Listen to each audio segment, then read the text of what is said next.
Allow us to take a journey trip into our minds, where constant conscious conspiracies is what you'll find. Cause see, this is only the unified version of the BBC podcast, where BB is Brian Barnett and the other half is Blake Burton, you dig? Where we have topics that might frighten you, but are only here to enlighten you, as two of Seattle's brightest dudes ignite the truth and then just do it like the Nike swoosh. So again, we cordially invite you to the BBC podcast, Blake Burton and Brian Barnett Conspiracies. Thank you for listening.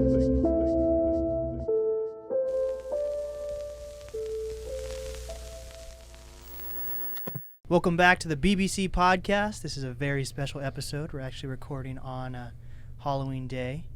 I'm here with my man Brian, my co-host. Hey, how you doing? Appreciate you guys for having me. My name is Brian. And we also have two very special guests in the building. And I'll let you introduce yourself, what your costume is, and start with Blksknn or AJ or whatever you want to be called. Multiple names here. So musically, I'm Blksknn. I tell people I'm AJ, but my real name's Ajane, and I'm Joe Dirt today, man. The freshest Joe Dirt you've ever seen. Look at these bad boys right here. Joe Dirt, but Joe Clean at the same time. There we go. Then we got Kyle. I'm Kyle. I am dressed, well, I was dressed as Gimli yesterday. Oh, show him your hat real quick. Okay. Your helmet. Sorry, yeah, it's a helmet. It's a helmet, but like, I don't think it would protect me at all from anything. It's very floppy. But I can't wear it with headphones, right? So it doesn't fucking... I can swear, right? I already did. Yes, sir. and you're in a Seattle band, correct? Yeah, I'm in a Seattle band called Apology Wars. Just played a show last night, and that's where I lost my beard. So I'm just I'm doing like the Gimli, but a high school reboot. Very like nice. Dragon Ball Z Evolutions. And I'm supposed to be, I don't even know his name. That's so embarrassing. Whatever. Yeah. What is Samuel Jackson's name in Pulp Fiction? Motherfucker. Motherfucker. I'm motherfucker.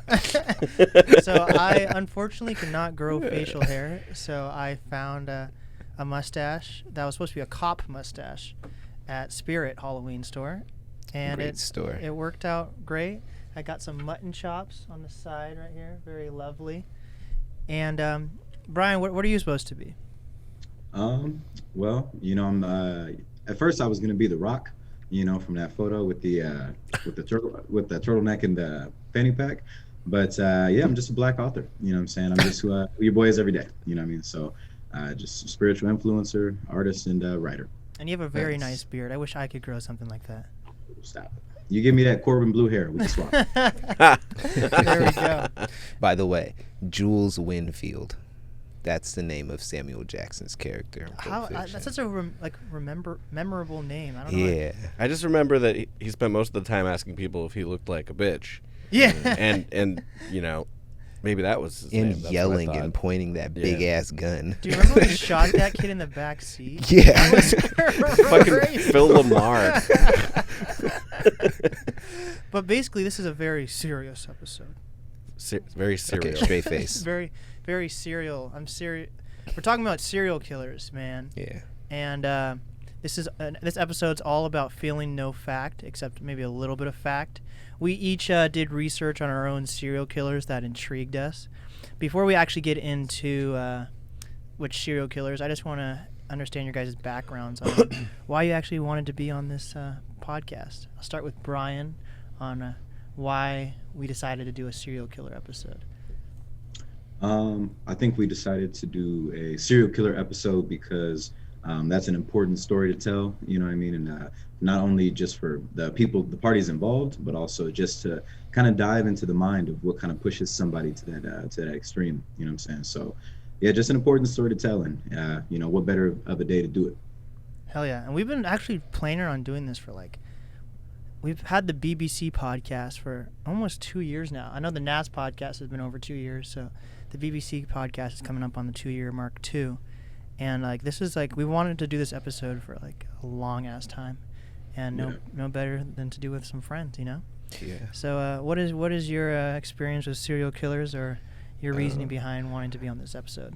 I just I like people's minds, and how they tick, how they work.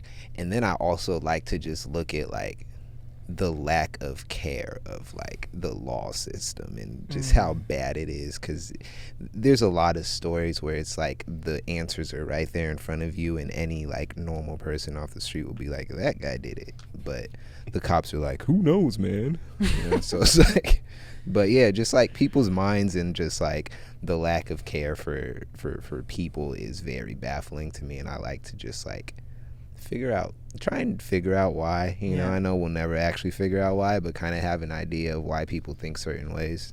Dude, it's so crazy. Like when you watch like serial killer documentaries or interviews, they're like literally like laughing at the interviewer. You think that's why we did it? You fucking stupid idiot. It'd be so weird. It's like, no, I needed their blood. For a blood oath. I needed it for a reason, okay? You think it has to do with Jesus or something? No, I want the blood. So Kyle, what's your reasoning for being on this episode?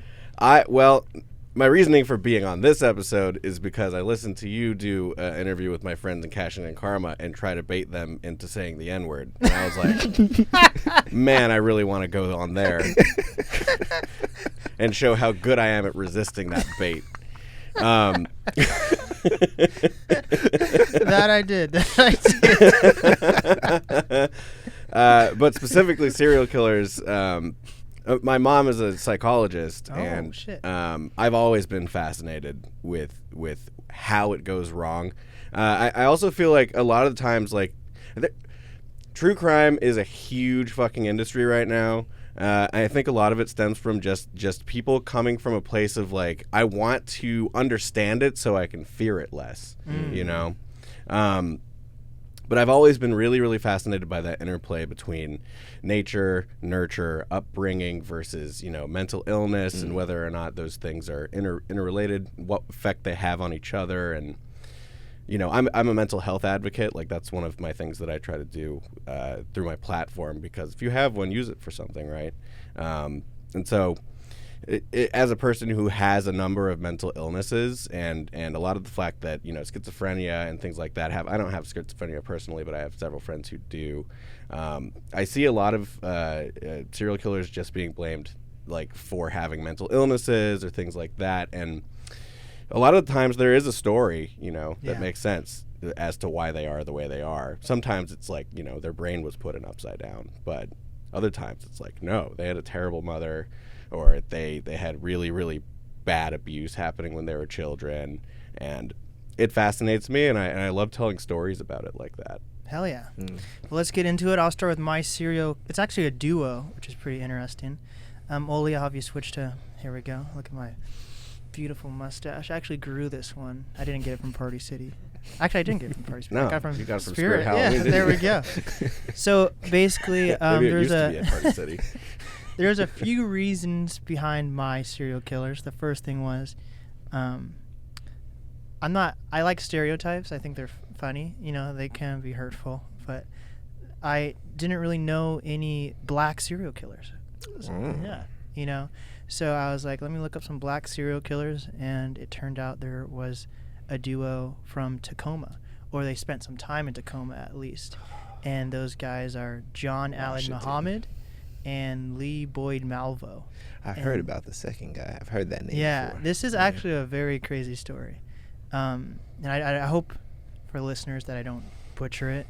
It's kind of crazy when you look into serial killers that, like, you'll watch one video or one documentary, and then a whole nother documentary will take a whole different approach, and then the movie will take another approach, and then a podcast, and then, like, so there's so much information I've been learning about these guys. I honestly don't know what is true or what is not, because I feel like we were saying, we don't really understand the minds of a serial killer. So a lot of people are like saying, this is why they did this, you know, and they're like, so like one person might say them robbing a store led to them doing this, or someone might say they were already like this before robbing a store, or whatever, right?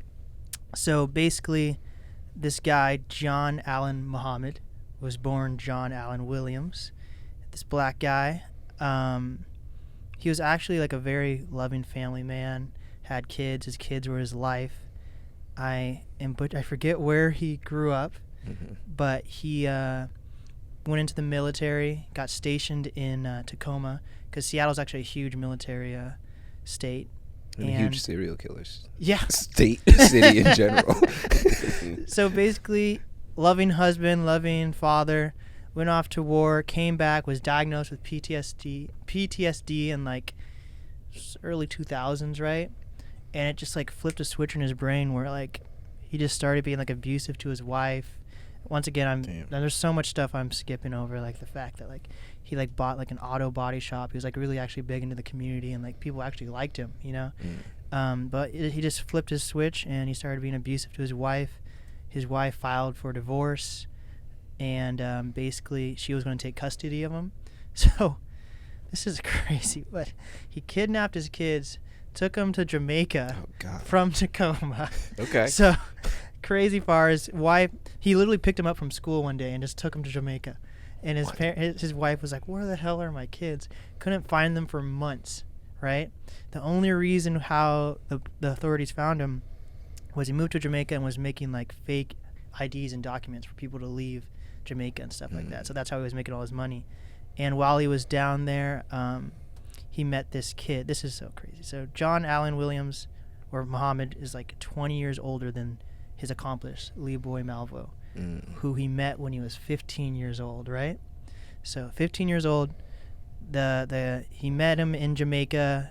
Lee Boy Malvo's background is that his mom was abusive and would straight up like make him move schools through Jamaica like every couple months, like literally just drop him out of a different school and then like just bail and wouldn't see him for months. So very abusive, just was never in his life, and that he didn't have his father, right?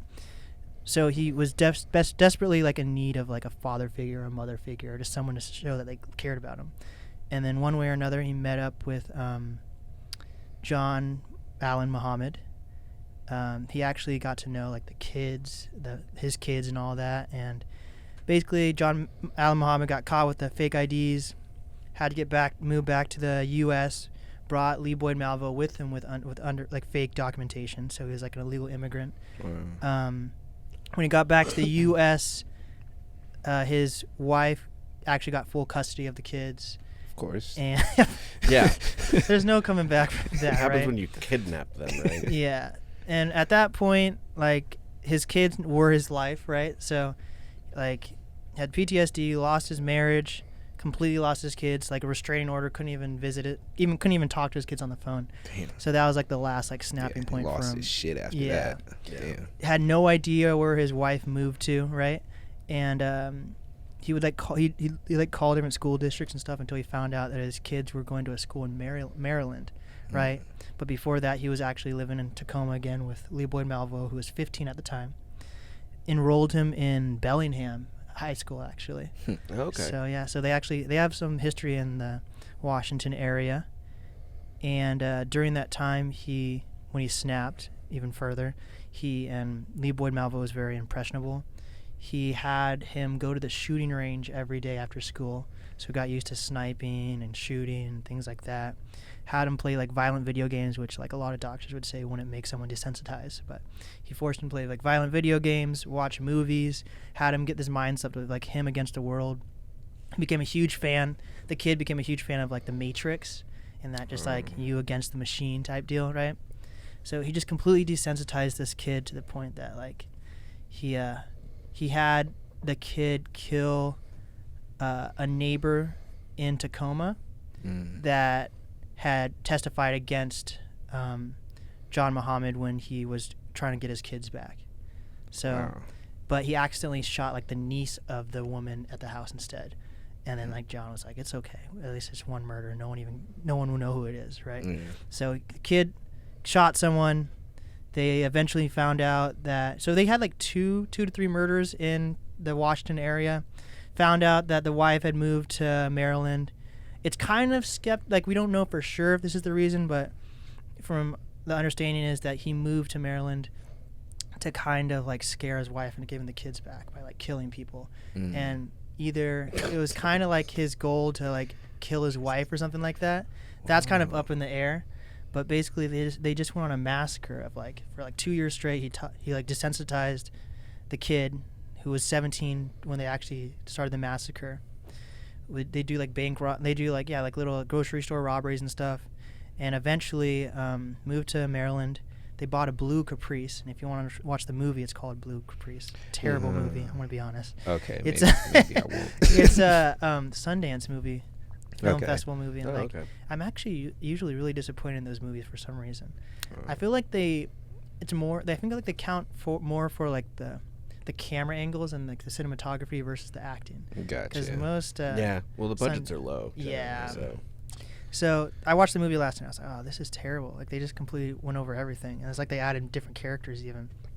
But basically, they bought a blue Caprice, and what they did was they sawed a hole, like right, I think it was above the license plate. Oh, right? yeah. This is why I know what this is. I've heard Yeah. this one before. Yeah. So basically, they the kid was like literally trained to be like a sniper from the John, who was in the military, right? And what they would do was like, we're gonna strike fear in the hearts of just everyday citizens. So they gutted the interior of this blue Caprice. So like John would be in the front seat, he'd be able to lean back, pull the back seat completely down, and then the kid would roll into the back of the trunk and like snipe people from the trunk and just have like the muzzle hanging outside of the little hole that they put in the trunk. That's nuts. Yeah. So they would like this is like it took place in October like 2002. Jesus. So what they would do is they would just go to completely random locations, and they would just like snipe random people. Like in one day they sniped like 5 people. One time someone was just filling up gas. Another time they were getting groceries. You know, someone crossing the street, completely random. Kids, mothers, moms, dads. I said mothers and moms. You know, women. They literally shot a kid. Yeah. You know, bus drivers. It didn't matter who it was. And during this whole time, like it just completely like struck fear in like the Washington D.C. area, including Washington, because they had spent some time in Washington, and like no one had any idea like how long this was going to last, what to look for, to the point they'd be like, people would see like a white van near the crime scene and be like, oh, it was a white van. So for like a few weeks they were like looking solely for like white vans, not even thinking it was like a Caprice or something like that. Mm-hmm. So like no one had any idea what to look for, and the only reason they got caught because the guys literally got sloppy. They would call into the hotlines and be like, we're the ones who did it, but no one would believe them because the hotline would just be packed with like hundreds of thousands of people calling in and being like, it's a white van. I think I saw the person over here, over there. So they like got fed up that no one believed it was them because they kind of wanted the credit, even though they were hiding in a trunk, which is weird, right? Wow. So they'd call hotlines. They even called up a priest. Like they got really sloppy.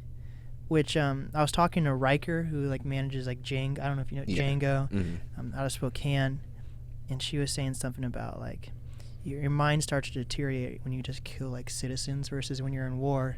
You know, you're fighting the enemy, but like if you're an everyday citizen and like you're just killing someone that's a harmless person, especially if it's something like just walking on the street, you have no idea who these people are. Yeah. It just probably just does them into your mind. Yeah. So they got sloppy. They'd snipe people. They'd rob grocery stores. They started leaving freaking notes with their handprints on it. Oh my God. They left like bullet casings. See what clout does? Yeah. Like that's crazy. So they literally like got themselves caught. Wow. And then they finally found out what car it was and the license plate. They pulled into a like rest stop, fell asleep. Some guy happened to hear it on the radio. He was in the rest stop. He was like, oh shit, that's them. Called the police. The police came like within like 2 hours, so the guy had to like wait in the parking lot for 2 hours while these guys were asleep at the rest stop. Fucking like the SWAT came in, like gassed the car, arrested them. It's craziness. And the most insane part to me, I think, is that the kid was the one who shot. Like John Allen Muhammed never killed any. Like he probably did kill people, but during this shooting spree, he had the kid do all the killing. And then from my understanding, like in the case, he tried to use that, being like, I'm not guilty, I didn't kill anyone. Wow. So like he blamed it all on the kid. In 2009, actually though, because he was like the mastermind behind it, he was sentenced to the death penalty. He was killed, executed, like lethal injection. And then the kid, 17, wasn't 18, so they sentenced him to like 18 consecutive like life sentences without parole. You know, but when you're talking, not like concurrent, just like actually consecutive. Yeah, he's but like how you were saying, like people, you know, saying like blaming it on like mental illness and stuff like that. They tried to use that in the case, but there was just too much information. They literally like had journals of what they were gonna do. Like they literally like changed. It's not like they just walked up and shot someone random. It was a random person, but they had a fucking car that they built for the case. Like, everything was just too planned out. Premeditation. Yeah, they wanted to cause chaos, and they wanted, like, he obviously wanted his kids back, but I don't think that's how you go about doing it. I think at a certain point it stopped being about that. And then full screen again by that Wooly. Right? Yeah, like I thought the movie was going to explain stuff, but the movie kind of just like. It just completely shit on the whole thing. It was terrible, in my opinion.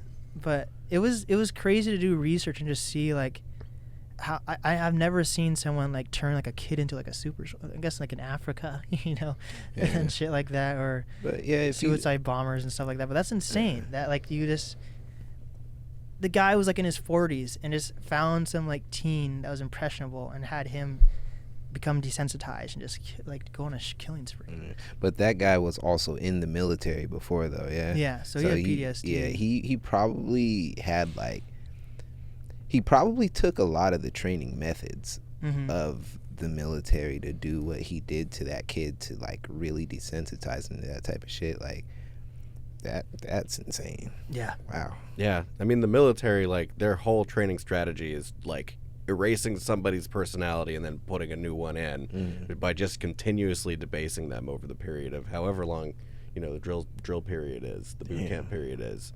And, you know, it works. I mean, you know, it was created by the U.S. government, and they're pretty fucking good at it.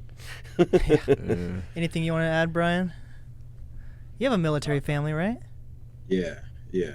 But I mean, I can not necessarily understand, but I do see a lot of kind of like what everybody's already said, you know, just to echo it, because you know, I think oftentimes, like, you know, when you kind of go without, you know, you just try to find that like I've heard it before, but it's kind of like this idea, this like what we didn't have as kids, like kind of made us like not crazy, but, you know, like we yearn for those things. So like, for example, for this young man to not necessarily have that like familial relationship, or, you know, kind of have that bond in that way, you know, you'll find that in really anybody, you know, it'll make you kind of I think like not necessarily look at the red flags a lot of times, but, you know, you create what they call like a trauma bond, you know, and it sounds like, at least in a situation like this, you know, unfortunately, you know, this older dude, you know, he was able to kind of prey on this young man in that way, and kind of see in what ways he'd be able to emotionally and mentally manipulate him into maybe making, their names are kind of like skip my mind right now, but I think Malvo, was that the older gentleman? So John Muhammed was the older man.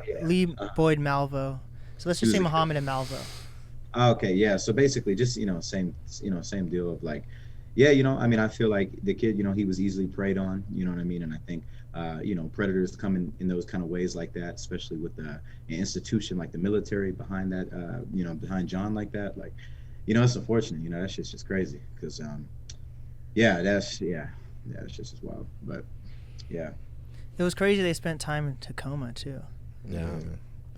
I think also, like, if you think about it, the older dude, like, there could have actually been some sort of like bond between him and the kid, being that he lost his kids too. Yeah. You know what I'm saying? Like, so, I mean, yeah, I mean, is he really, I mean, he had PTSD, but can we like really say that, you know, he was way out of it by building a bond with some kid because he lost his kids? You know what I'm saying? Yeah. Like, in the movie, at least, I don't know how true it was in like real life, but in the movie, like halfway through, the kids started calling him Dad. You know. Yeah, that makes sense.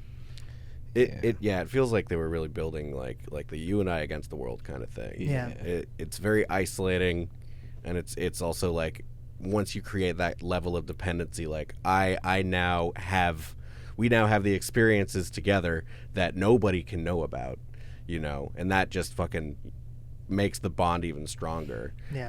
And you know, once you're in it, you know, you might as well keep going, I guess. That's really fascinating. That's a really fascinating case. Yeah, it completely just caused chaos throughout Washington D.C. where that took place. Yeah. Like, just like people would like didn't know if they wanted to take their kids to school, because it literally went from just random like adults to kids, you know, to like people getting gas. People would like either hide in their back seat or like like under the car door, while they're getting gas and stuff. Like you just didn't want to go out. It happened for a month straight. That is wild. And it's coming from a fucking car too, so it's like you would never expect a sniper to be shooting you from a car. Like that's crazy. Just snipe someone and then drive off. Yeah. Like you built like a custom car to snipe people from. Yeah. Ugh. That's wild. Yeah. So let's get into yours, Bryan. Okay, totally. So yeah, mine. It's Richard Ramirez. He was known as the LA Nightstalker, and not gonna start necessarily anywhere specifically, but I'll probably just start with his origin, and we'll just kind of jump all over because it's such a wild story. But basically, Richard Ramirez. So he was born February 29th, 1960. He was born in El Paso, Texas, and he was actually the youngest of 5 kids. So that'll be pretty important coming back around. And long story short, I mean, his we talk about that nature versus nurture. His home upbringing was actually apparently just awful. A ton of mental and emotional abuse. He was doing drugs at age 9. He was doing, smoking weed and stuff and whatnot. And really just, while the brain was still developing, not only just exposed to a very adverse and kind of harsh environment in the beginning, but also not necessarily supplementing it the best way also, and I think trying to really escape blank at such an early age, which is probably just a very self-aware, he was very self-aware at a young age, which can be pretty dangerous too. So that is kind of crazy as well. But basically what I think a lot of people might not talk about when it comes to him is really kind of how it all started. And for him, he had an older cousin. And since he didn't necessarily have the strongest bond with his family, he had made this bond with this older cousin who was in the military, really big into things like that. And when that older cousin came back from Vietnam, so this is around that time as well, when he came back from Vietnam, he would show a young Richard tons of photos and tell him tons of stories about how in Vietnam, how they would essentially treat the women over there. They would beat them and sexually assault them, tie them up to trees, all that kind of jazz. And he would come back and then tell all these stories to a very impressionable Richard at this young age. So it's kind of it's kind of crazy, how a lot of times, it really be the people around you who can see what you're lacking in and try to fill that void for you, except fill it with something that, I don't even think they're aware of at that time, how kind of volatile that can be. Mm-hmm. So again, as I'm saying, he's basically telling them, yeah, man, we're doing all this stuff to these women, essentially just creating the idea in Richard's mind that women are just these objects, you know what I mean? And of course, it's funny that there's kind of this, militant background kind of showing up again, that's, kind of supporting a lot of why the older cousin, his name is Mike, is kind of feeding these stories into Richard like this. And, Richard is listening to this and he's like, wow, that's crazy. That's, he's really admiring this older cousin in this way, because he looks at his family, mom and dad, and is like, all right, well, mom, mom and dad, you guys emotionally abuse me, mentally abuse me, sometimes physically, I hate my life here. I want to kind of escape. So he would kind of escape in these stories or in this narrative that was created for him by this older cousin. So anyways, kind of moving forward and whatnot, what really kind of does it is at one point in time, the older cousin that's feeding him these stories, Richard watches him kill his wife. So that older cousin kills his wife in front of Richard, and he shoots her in the face, and while he's already been pretty desensitized from the stories, just, the drugs he was doing, and then the family upbringing, now he's seeing this kind of hero character in his eyes, kind of kill his wife. So show, of course, not only misogyny, but just assault, but also really kind of push this narrative of oh, this is just an object, this isn't really a person in that way. You know what I'm saying? And that for him, from what I've researched, the psychopathy of it, I believe that's how that's pronounced. The psychopathy of it is it is huge, you know what I'm saying? Because for him at this point, Richard's 13, you know what I mean? So still incredibly young while this is happening. And if you also look at the context of where the world is at this time too, so this is early 70s and whatnot. So it's a lot of these, a lot of these kind of misogyny type of acts, none of these things have really left, honestly, but this was much more emphasized at that time and still very emphasized today, but was still there to the point where, he fell right into that, you know what I'm saying? Just a mental trap, actually kind of walked into it, you know what I'm saying? So anywho, as time moves on, Richard basically becomes this character that goes on to terrorize all of California. So he moves from El Paso, Texas to California, and just kind of skipping through some things to, kind of stay on track with time. But he moves to California, and when he does that, what's in the back of his mind is all of these instances with this older cousin, plus how he looks at himself, how he looks at the world. A lot of interviewers were saying that he had really just escaped into his mind and kind of just forgot about the physical body and really just lived in his mind in that way where he was able to control his reality, at least from how he thought. And that's what pushed a lot of the killings and assaults and whatnot. And what ends up going to happen is when he gets over to California, he gets his job, and of course he's working at a hotel, and he has all the key cards and whatnot, the keys and all that jazz. So he comes into this hotel room where a couple from out of town is planning to stay. They're on holiday, on vacation, and the husband, he goes to pack some stuff in the car, and then Richard tries to assault the wife. And then the husband comes in, and he just beats the brakes off of Richard, right? And then after he does that, what the couple thinks is a good idea, they're like, you know what? We don't want any smoke. We're not going to press any charges. And that was probably the worst thing that they could have did, low key. But at the same time, to that couple out there, it's understandable. They were just trying to, at that time, is a different time. But because of them doing that and him getting away with it, a lot of researchers have thought that kind of pushed him forward in the way that they think that enabled him to be like, okay, I can kind of get away with this. You know what I'm saying? So time in life continues to move on. And then he gets to his very first murder victim. So he didn't kill the last person, but he gets to his first murder victim, and he kills this 78-year-old woman, breaks into her home, stabs her so much that her head almost just falls off because of how much he stabbed her. And then, of course, he sexually assaulted her as well, too, 78-year-old woman.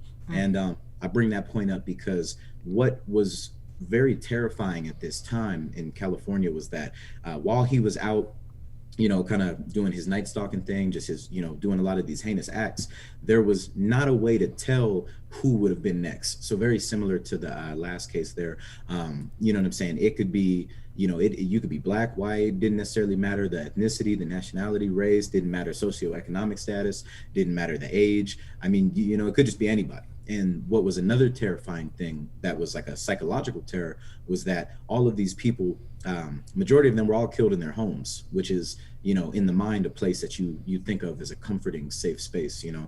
So, but in his mind, he wanted to continue to disrupt that because how I think of it is his home life was so, just broken and just, unconventional that anybody that had a home life, was kind of his way of, kind of like his calling card in that way, if you will, you know what I'm saying? So yeah, real crazy with that. But one thing that I thought was kind of crazy. So there is a documentary on a hotel in downtown LA. It's called the Hotel Cecil. And there was a very notorious case that was famous from that hotel, which was about a young woman who died because she had, they found her body in the water tank on the roof. Well, he had actually stayed at that same hotel, which was crazy because a lot of what that hotel was known for was a lot of kind of sketchier characters like that who would come through, and a lot of serial killers that stayed there, a lot of people who were committing pretty heinous crimes and whatnot as well. So it was kind of crazy too that, just kind of like interesting tidbit, tossed it in there, but he had also stayed there as well, and still never got caught from that.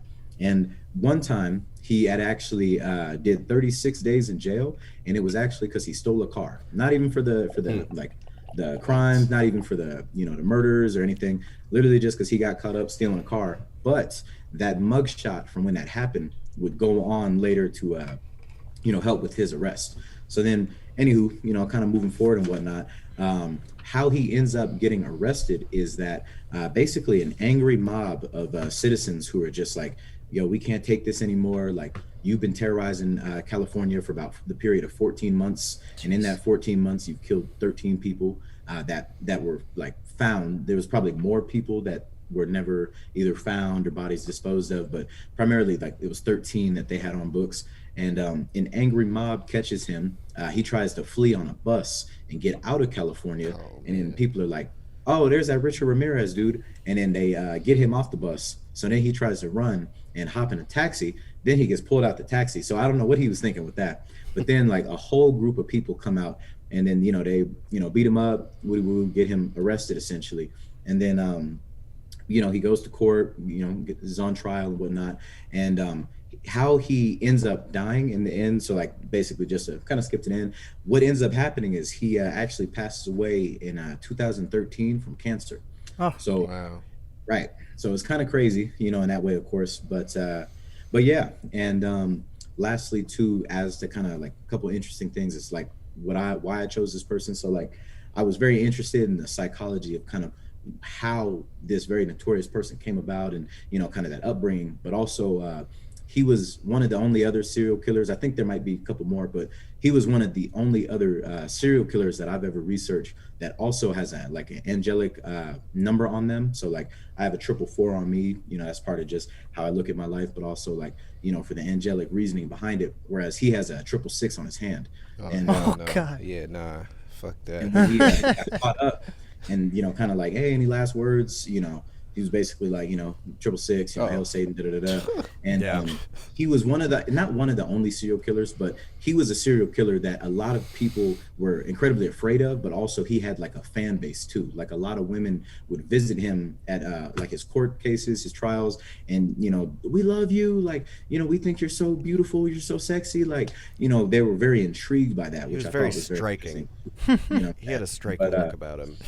Yeah, what I'm saying? But yeah, so that, excuse me. So yeah, that's pretty much Richard Ramirez. But yeah, before he was the Nightstalker, he was actually called the Valley Intruder, basically because, that's a lot of, in the valleys of where he was at, like he would just intrude people's homes or whatnot. But he wasn't really called the Nightstalker until a little later on, that a lot of people started realizing that all of these crimes and attacks that were happening at nighttime were happening from the same person. So like kind of going back to the police not always necessarily being on target there.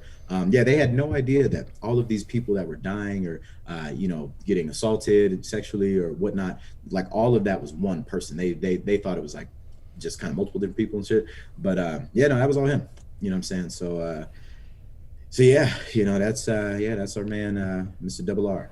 That's crazy. I've read a fair amount about Richard Ramirez too, and he might be like the most terrifying serial killer because he attacked people in their homes. Like, not only that, like I've read about him like sneaking in during the day and just chilling in the closet or whatever, waiting for people to get home and then fucking them up in their room while they're sleeping. Like he wouldn't like audibly break into the house. He'd already be in there. Like absolutely terrifying.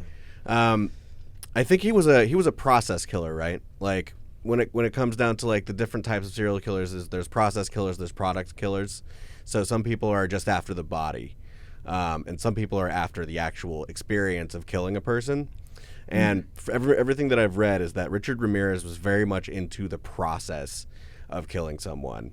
He liked looking at the fear in people's eyes. He liked doing it in front of their family members. Wow.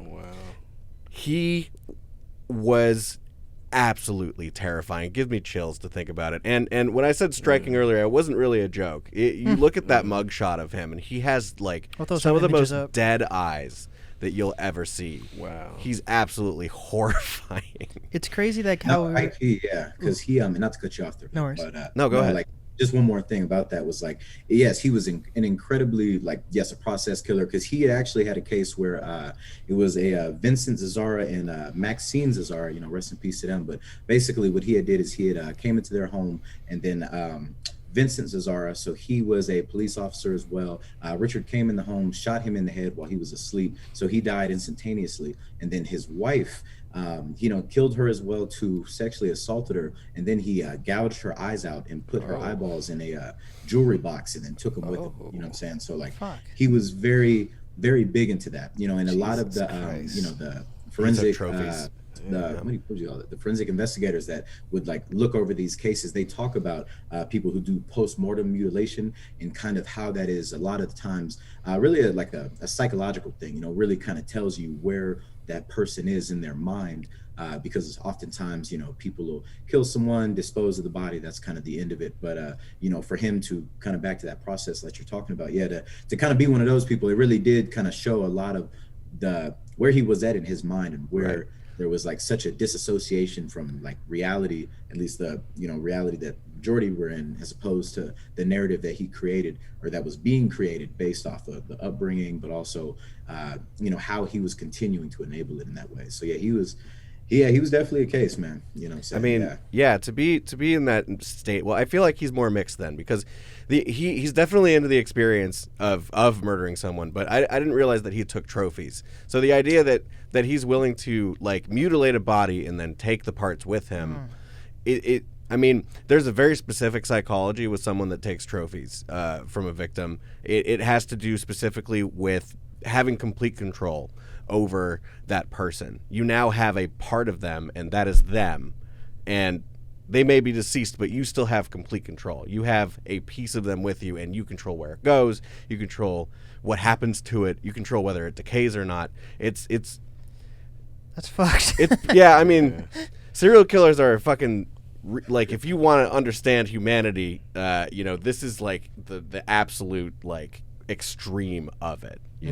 But there is still that theme though, like they get sloppy at the end. He literally got arrested for stealing a car and he had a mugshot out. That's because of escalation. Serial killers always escalate. Like that's one of like the main things about serial killers is that it comes from a deep-seated desire to satisfy something that they're not getting in their regular life, and it becomes addictive, and you have to keep escalating to get that same drug basically. Buzz. Yeah.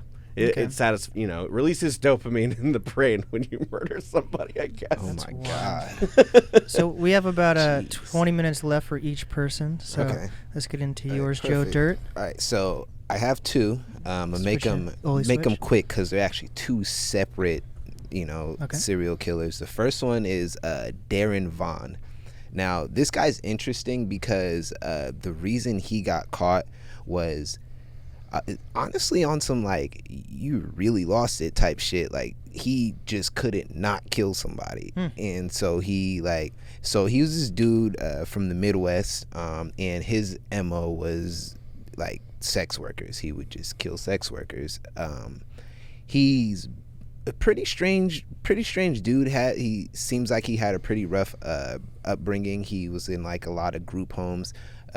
And he talked a lot about like being abused in the group homes. But the funny thing about it is he had actual like blood siblings that said that the things he said he was experiencing was not actually what was going on. He said that he like joined a gang and there was some like guy named Big E that was like his big homie that was like teaching him all the shit. But all in all, the stories of his upbringing and like the people that actually knew him are two different stories, and so you never really know which one's real. He's basically in the Midwest, Gary, Indiana, to be specific. That is a huge spot where people just fucking go missing and nobody knows what happens to them. And that's where he operated. He would just basically, call up sex workers and get them alone, and he would do whatever to them. He would sexually assault them, then murder them, get rid of their bodies. What the craziest part about it is that people in the city knew that he was doing that. Damn. Like they all like knew that he was doing that, but because of the crowd he ran in, none of them would go to the police because he was a guy that did drugs, hung out with a lot of sex workers, hung out in a lot of abandoned houses with just random people, and so all in all, he just was murdering a ton of sex workers, and he got caught because he is fucking sick, but he was like watching his nieces and nephews and he just couldn't hold the urge in, and he left them there to go kill some girl. She was like 18. Her name was Africa Hardy. and he killed her. And she was like way outside of like the type of people that he would kill, because they would all be sex workers, but they would all be like older and on drugs, and you know, somebody who society would not really pay attention to. But this woman was like 17, 18 years old, you know, just like, you know, fresh out of school, like, you know, just getting to know what life is about. And you know, and he murdered her. And because of that, he got caught for everything else he did. He did murders in like Texas, from Texas to Indiana, just whatever that straight line is, all those states, he's done murders in each of those states. Damn. And he can't even remember how many people he's murdered, which is, yeah, that dude's been doing it for a minute.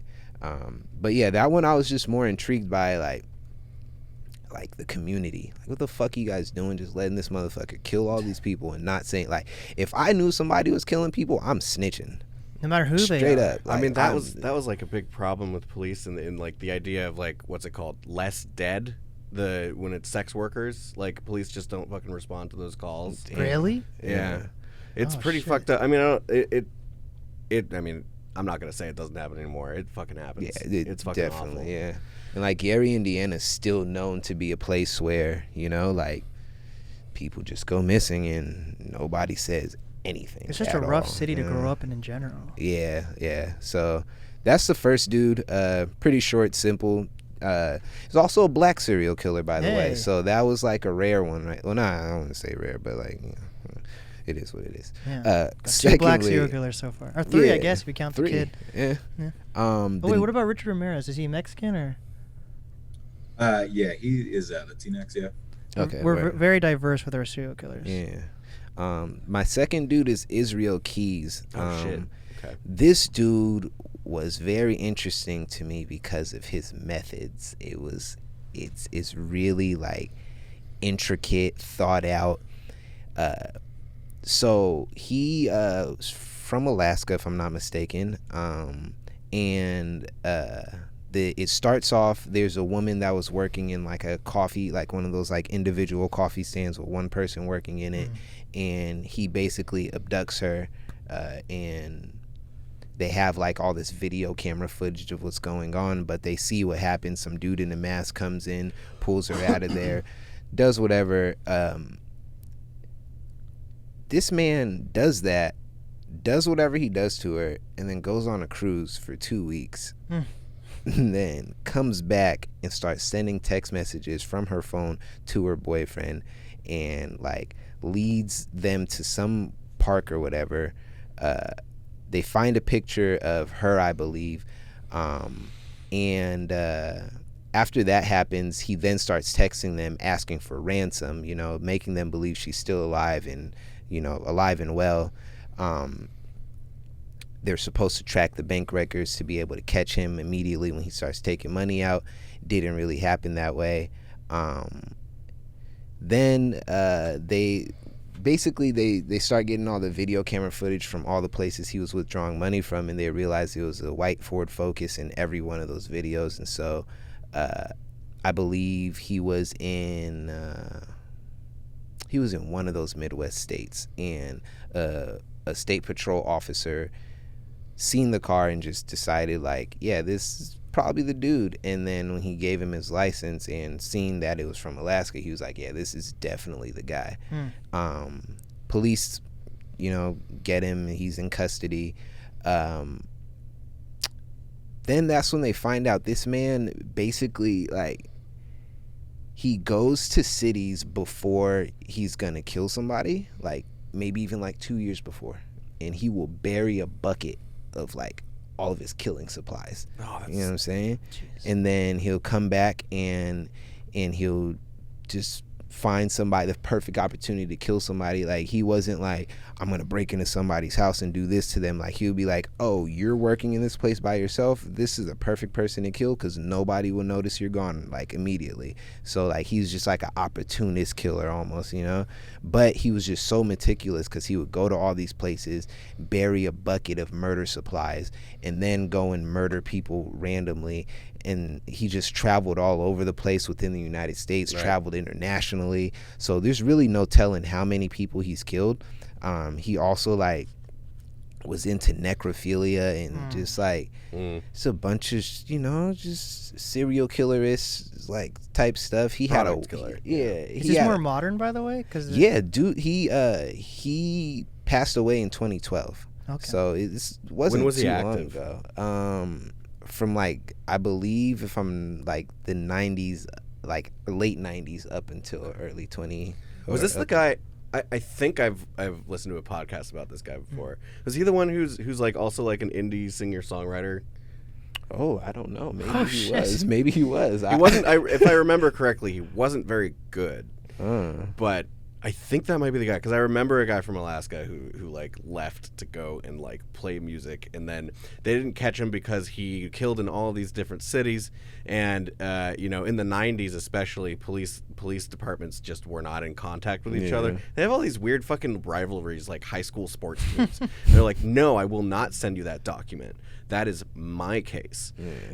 And so like, if you're going across state lines, fucking kill all you want. Yeah, it's pretty sick, because like that, as far as all the serial killer stories I've heard, like that seems to be the most effective way to be a serial killer. It's just killing a bunch of different places where there's different jurisdictions. And that was his thing too. Like, he's making sure that he kills people that he has no connection to, so you'll never actually know that he did it. He actually said that everybody he's killed is just a missing person. Like, they're not even counted as murders, and he said they haven't found anybody that he's killed except one person, and he wouldn't even tell them who that was. Damn. And so so he didn't get caught up because of the girl phone on the cell phone, or he got caught up because he was trying to get ransom. That he never asked for anything from anybody. He just kills and moves on. But this one time he decided to ask for a ransom, and he got caught because of it. Yeah. Got too greedy. Yeah, that's what happened with my serial killers too. I forgot that part. They asked for a ransom randomly. Yeah. Like, after a while, people just feel like, I guess they have enough of a. I mean, the way you were building that factor. story up, it sounded like they wanted credit. Like, leaving bloody handprints on shit, like. Yeah. You want to get caught at that point. Yeah. Yeah, that's. Alaska's actually one of the top like serial killer capitals. Washington's like, I think we're pretty high up there. This is all relative. I think it got bumped down to like 5 or something. Still pretty fucking bad. We're pretty high up on the suicide list though. So yeah. Like, we're still doing pretty. We're competitive. We're competitive. There's just so many places to hide, I guess, too, right? Yeah. Well, my family's from Alaska. Oh God. I know. No, I mean, I'm not gonna corner interview anywhere. Don't worry. But yeah, it's true. Like, it's like. It's a state that's the size of a third of the square mileage of the contiguous U.S. And it's just all fucking trees. Like the largest city, I think, has like 100,000 total. And there's like maybe 3 cities that qualify as cities, which I think the cutoff for a city is 70,000 population. You still get paid to live in Alaska? Oh yeah, baby. Oh yeah, they give you. I mean, that's why my aunt is still like even able to afford food up there, because they just fucking send you a check every month. Damn. It's That's just amazing. like, thank you for letting us ruin this state by continuing to take all the oil.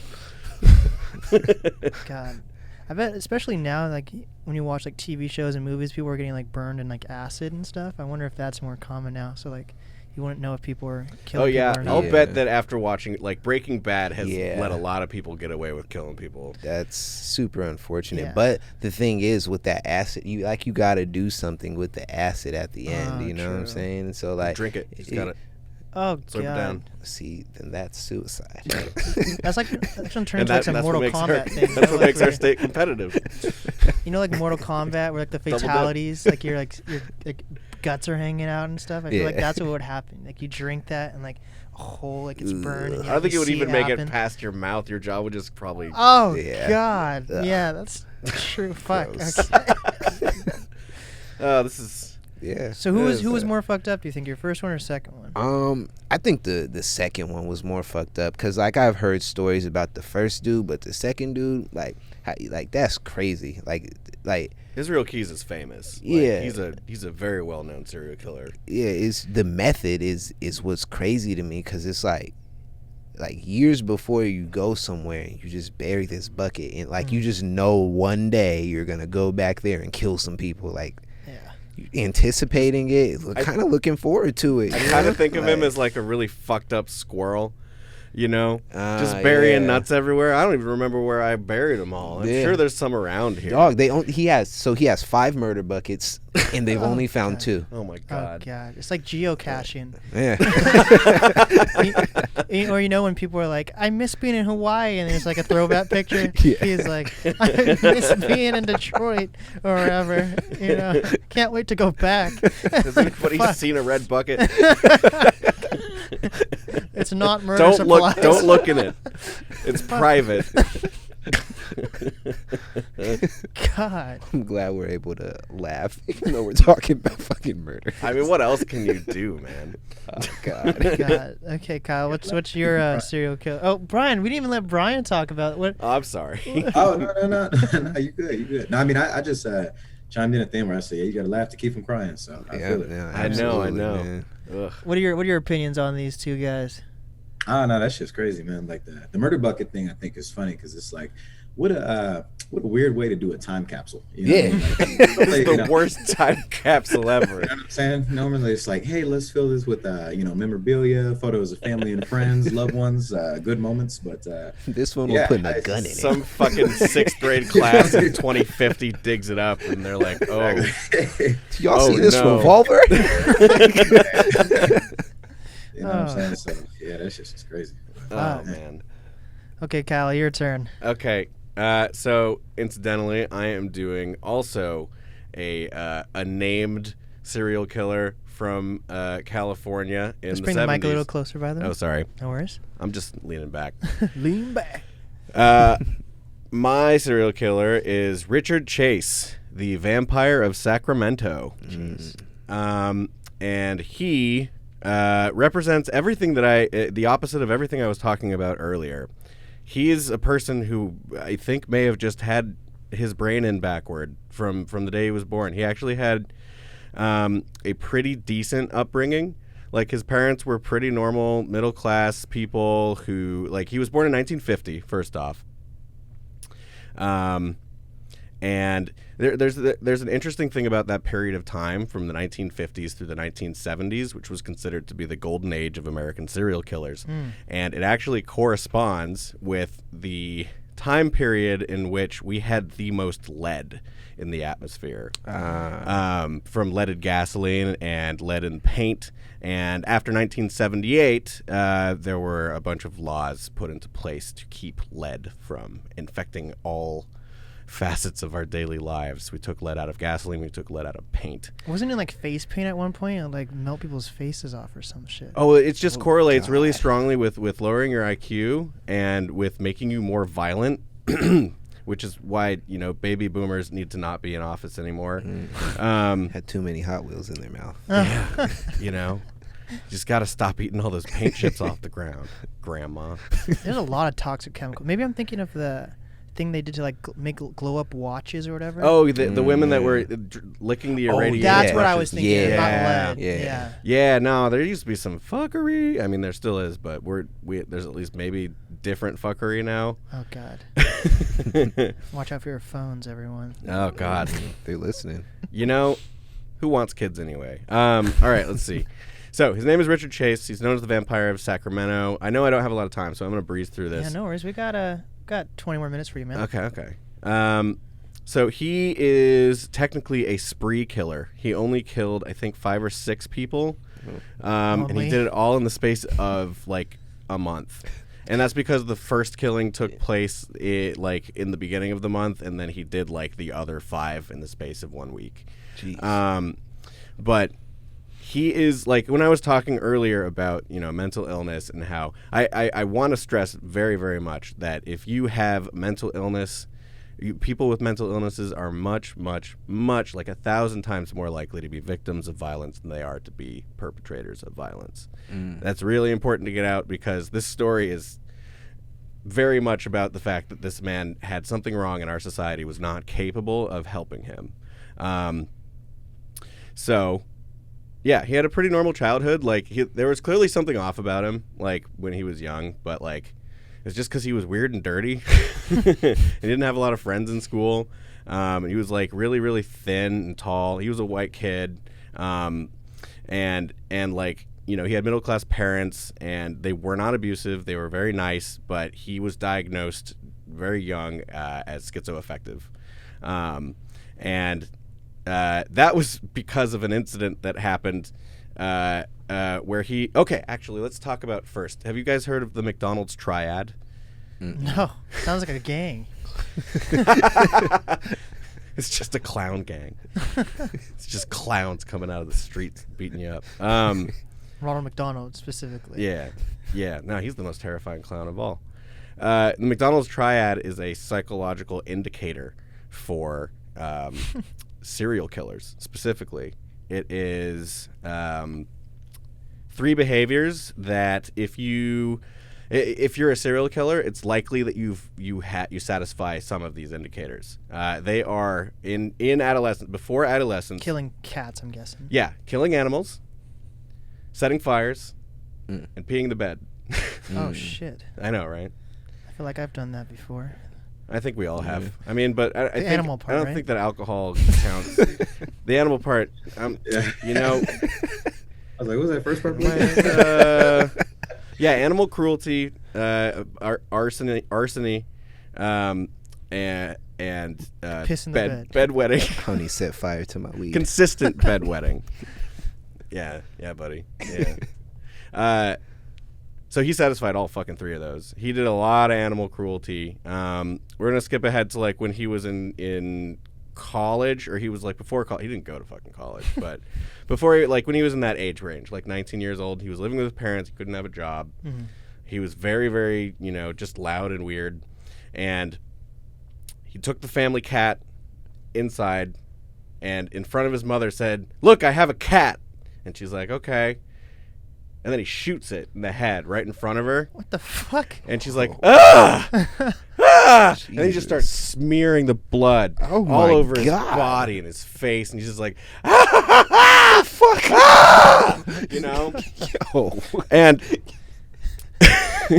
Jesus. So he gets committed to the mental institution. Oh, of course. And while he's in there, like he starts talking about how he thinks his stomach was put in backward, and that his hands were shrinking, and that his penis was shrinking. I've been there. And so, like, one day they find him in his room, like, with, like, birds that he'd caught out of the window, and he, like, cracked their necks and was drinking the blood out of the birds. What the fuck is wrong with this dude, man? And he's like, I just found them like this. Yo. They let him out of this place? Eventually. Oh, fuck no. And he's just, like, rubbing the blood all over himself and shit. And, like, he's just, like, he has a thing for blood. He wants the blood.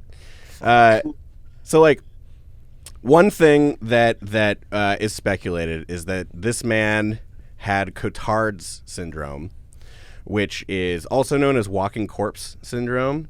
They're estimated to be like 200 people in the world that have this. Okay. And it's sort of the idea that either there's a bunch of different ways to experience this particular psychological phenomenon. One of which is that you believe that you have died and are now trapped in your own rotting corpse. Oh. And just walking around, you know, experiencing your body. So he identifies as being dead. Not necessarily. It's more that he's really fucking worried that he's dead. Jesus. And so, like, and Cotard syndrome presents in other ways that seem similar to hypochondria. One of which is, like, you're worried that your body parts are shrinking, or that you don't have enough of a body part, or that a body part has been put in wrong. Like, so he talked a lot about how he thought his stomach had been put in wrong because he had stomach pains all the time. That's because he drank blood from animals. And the reason, and I didn't say this before because we have to build to that, right? Yeah. But the reason that he drinks animal blood is because he's impotent. He can't get boners. And he thinks that the reason he can't get boners is because he doesn't have enough blood. Oh. What? He's on WebMD too much. Yeah. Sounds like self-diagnosis right there. And he was born in 1950, so this is like the the late 60s is when that's happening. He doesn't think he has enough blood, and he thinks he can only get boners if he drinks blood. But he was drinking animal blood. So I will say that after the bird incident, they did let him out of the mental institution. Like, soon after the birds? It wasn't long. He wasn't there for very long. Oh, my God. I don't remember exactly how long he was in there. But he was released into the custody of his mother, who had been trying to get him out for a long time. Jesus. And he was put on schizophrenia drugs, which in that time period, they worked, but at a serious cost. It was like basically like, I think it was like lithium that he was on. It's this drug like the mood just stabilizer thing. Yeah, it like basically blocks your ability to release and process dopamine in your brain. Like, and you just turn into a robot. Like your brain just doesn't allow you to experience happiness, or like the reward chemicals in your brain are just gone. Wow. Right? And his mother did not like how he acted on those drugs, and so she started to wean him off. I'm also realizing now, okay, the reason that he went to the mental institution was actually because he had been injecting himself with rabbit blood. Jesus. That he had been going to a rabbit breeder and just buying rabbits every week. And the rabbit breeder was like, he buys the sick ones, he buys the old ones, he buys the young ones, he buys the fat and the skinny ones. This guy is fucking supporting my whole business. Thank goodness for Richard Chase. But that was why he went to the mental institution. The cat thing happened after he got out. He was living with his parents. And that was the reason that they decided to get him his own apartment in which he could live alone. Jesus. So I do want to say that I think that this man was very, very sick, and he did have a craving impotence drives you to a lot of shit, like not being able to get a boner. It sucks. Gotta get Blue Chew. You gotta be able to shoot, man. Water. So the fact that he connected blood with not being able to get a boner, I don't necessarily know that this is a nurture thing, it could have probably been prevented if his mom hadn't taken him off those drugs, but this man was not being helped in the way that he needed help. Right. And the series of events that happened afterwards are fucking tragic. Because first off, I just want to fucking make a dig on police real quick, in that they fucking found him naked in a field at 1 a.m., covered in blood, with a bucket of blood, and they took him back to the station, tested it, and found that it was all cow's blood, and just said, oh, okay, that's fine. He was shooting and DMX. Sent him on his way. And this was about a month before his spree. Oh, God. Yikes. That was clearly an escalation. He went from rabbits to dogs to large livestock, and none of those things were giving him what he needed, which was sexual gratification. And so the logical next step, of course, was people, right? He didn't actually take any blood from the first person he killed. He just sort of did a drive-by shoot through somebody's house and killed a 53-year-old man in front of his family. Jeez. Just from the street. They didn't see it. They didn't know that he was there. They thought the man was just having a heart attack. He was just standing in the room with his family and clutching his chest, and he went down and died. And it wasn't until, they got him up and took him to the hospital that they found the bullet wound. They just, he went, it was a .22, the murder weapon. It's the standard assassination gun for the time. But after that, he's like, okay, I can kill a person. I know I can do it. I think I can.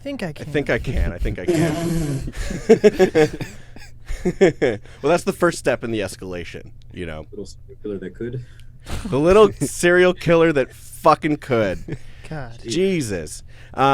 It's a great title for this. Yeah, let's do it. Write that down. I don't really want to get too extremely explicit about this, but I will say the next one was a woman around his age, a little older. So early 20s, or early 20s, I think maybe mid 20s. Okay. I don't think that he knew her, and he went into her house. And this is one of the reasons they call it, not only because of the blood stuff, but they call him the Vampire of Sacramento also because he wouldn't go into people's houses if the door was locked. Yeah.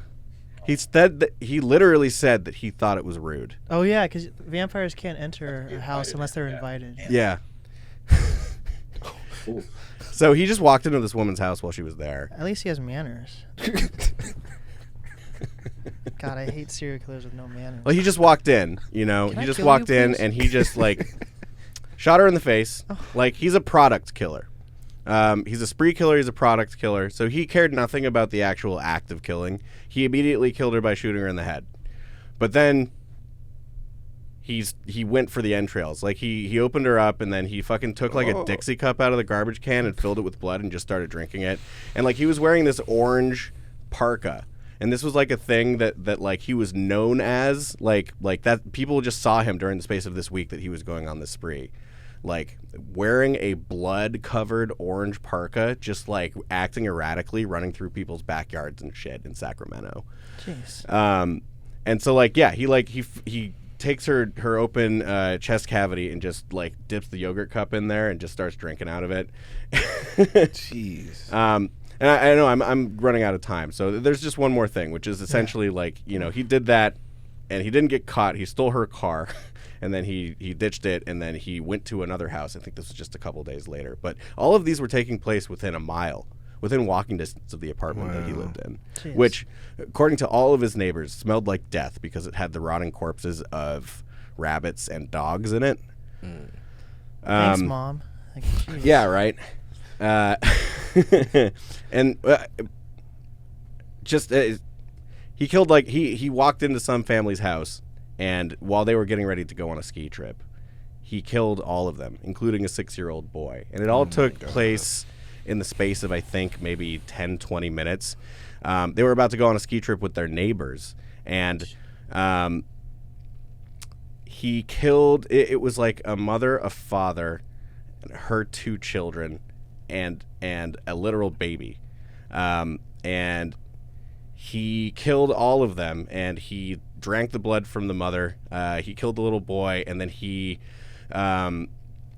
while he was trying to drain blood from the baby in the bathroom, he heard a knock on the door, and it was a little girl from next door who was sent over to check on them because they were taking too long to get ready for their ski trip with the neighbors. And he didn't open that door and kill the little girl, thankfully. He escaped out the back, but he took the dead baby with him. Ew. And he just had it under his parka. What the fuck? This nigga just had it football style, just going. Yeah, That's pretty much. wild. And you get Heisman with a baby on there. Yeah. And he took it back to his apartment. And then, you know, the police, like, were following this and just like, what the literal fuck? This guy is not, like, trying to, like, hide himself at all. The only precautions that he took was he wore gloves. Oh. But, like, some of these were so egregious and, like, they were within, like, a radius of, like, a goddamn mile around his house. All of his neighbors, like, said that his house smelled terrible, like rotting ant corpses. He was wearing a parka covered in blood. It wasn't very difficult for them to find him. And he ended up in prison. They obviously tried to use the insanity defense. It didn't work somehow. Yeah, this seems like a case where it should have worked. Yeah. And I believe he died in prison of a drug overdose. And all of the other prisoners were so terrified of him that they were actively trying to convince him to commit suicide while in the clinker. So I wanted to give a little time for thoughts. You scared prisoners. Yeah. That's wild. Oh God, yeah. I don't even know how I feel about this one. This is. I think this one wins. You know. Yeah, like for he sure. gave no fuck. That's like 0 fucks. Like most of these guys like went to different states. You know, like my guy went to like Jamaica to pick up his accomplice, then went to Washington D.C. You know, like everyone like is El Paso to California. Your guy went to different places. Yeah. And this guy just He just wanted the blood, man. Backyard. Down the street. That's Like crazy. I said earlier, sometimes they just want the blood. Wow. just want the blood. Original Playboy Cardi. Yeah, it's just That's wild, man. serial killers are That is crazy. wild. Yeah, I don't think that I've ever, like, that's why I wanted to talk about Richard Chase, is because there's a lot of serial killers that are really famous that, like, a lot of people sort of know the MO of, but, like, I just think that the psychological profile of Richard Chase is just fascinating. Yeah. Number one, because he thought that his body parts were shrinking and that he didn't have enough blood, and he could supplement it by intaking other people's blood. Why didn't he just go to the doctor and get a blood test or something? Man, they got blood banks. No, he went to the doctor and they said, you have schizophrenia. We're going to give you these drugs. And it's a psychological disorder. I don't think that you can really reason with it. It's very, very difficult to reason with someone in the midst of that. I would have just psychosis. robbed the blood bank, to be honest. Damn. Yo, son's crazy. Jesus, that's. Oof. Yeah, you go from that to like Ted Bundy, who was just like supposedly like a really nice guy, to people like he had girlfriends, like everyone thought he was a cool dude, even when he was killing people. Versus like my guy, he had PTSD and then like lost all his friends and family and just went psycho. But it's crazy to see how many different levels there are of serial killers. Richard Chase is like an anime, like I'm eating people in here, go away kind of villain. Like it's wild. You know what I just thought about? The second guy I was talking about. If he was having sex with dead bodies, he had a girlfriend and a kid. Like, was he not putting like worms in his girlfriend by having sex with a dead body? Forget it. Let's just not even go down that rabbit hole. Well, get tested, folks. Yeah. Let us know if you guys enjoyed this episode. Like and subscribe. This is what you get for asking me on this fucking podcast. Let us know if you want us to do a serial killer part 2 episode. Serial killers are very fascinating, and I'm happy to say no one in this room or podcast are serial killers. I hope. Not me. And let's also decide who won the costume contest here today. I'll let Oli decide, actually, our producer. Honestly, Gimli takes it. Gimli. Really? Gimli takes it. I'm literally just wearing a cloak. He's wearing a Snuggie, but okay. Yeah, no, I feel it. All right, I'm into it. I fuck with it, man. I fuck with it. So, Okay. Well, I honestly needed a win, Yeah, Yes. there we go. He needed to win. Let's pray for his van. I know, man.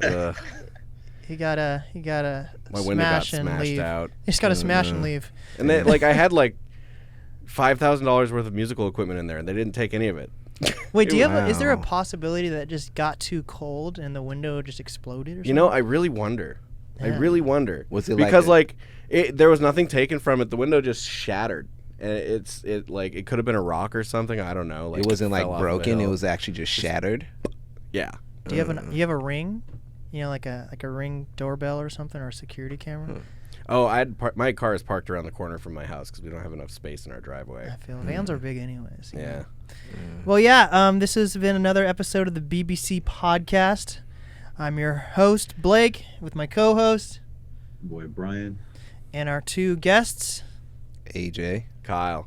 And we did it. What's the easiest way to reach everyone? You could follow the BBC Podcast on the actual NAST Podcast page. Just Instagram NAST Podcast. It's just a second podcast within the NAST Podcast, and that's where you can find the BBC Podcast. And you can reach out to me. How do you reach out to Bryan? Emotion_isn't_weakness on IG, and then BRY444N on all platforms. Spiritual influencer and artist. You can find your boy on any of those. Awesome. Yeah. What about you?